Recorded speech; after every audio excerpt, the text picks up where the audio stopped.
ಪ್ರಗತಿ ಪರಿಶೀಲನಾ ಸಭೆಯಲ್ಲಿ ಶಾಸಕ ಎನ್ಟಿ ಶ್ರೀನಿವಾಸ್ ಅವರು ಅಕ್ರಮ ಮದ್ಯ ಮಾರಾಟದವರಿಗೆ ಮೂಲಭೂತ ಸೌಕರ್ಯಗಳು ಕಟ್ ಮಾಡಲಾಗುತ್ತೆ ಎಂದು ಹೇಳಿದರು.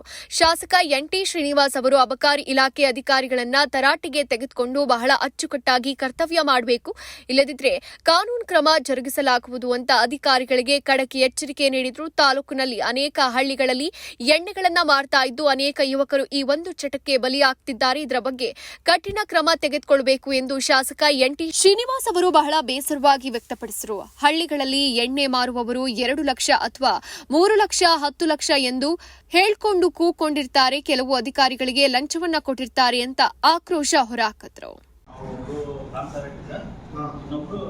ಈಗ ನಮ್ಮಲ್ಲಿ ಲೆಟರ್ ತಗೊಂಡು ಬಂದಿರ್ತಾರೆ ಅವರು, ಅರ್ಥ ಆಯ್ತಾ? ನಾವೇ ಟೋಟಲ್ ಫಿನಿಶ್ ಆಗುತ್ತೆ. ಅದು ಬಹಳ ಫಾಸ್ಟ್ ವರ್ಕ್ ನಡೀತಾ ಇದೆ.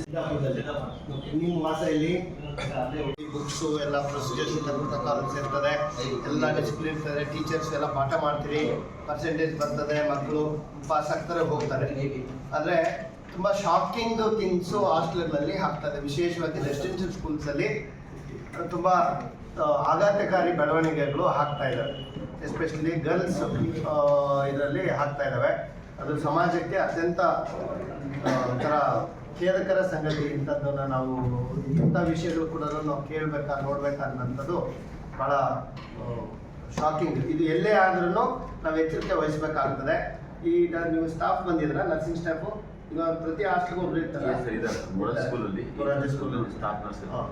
News report Veeresh H, Nagalapura, Vijayanagara.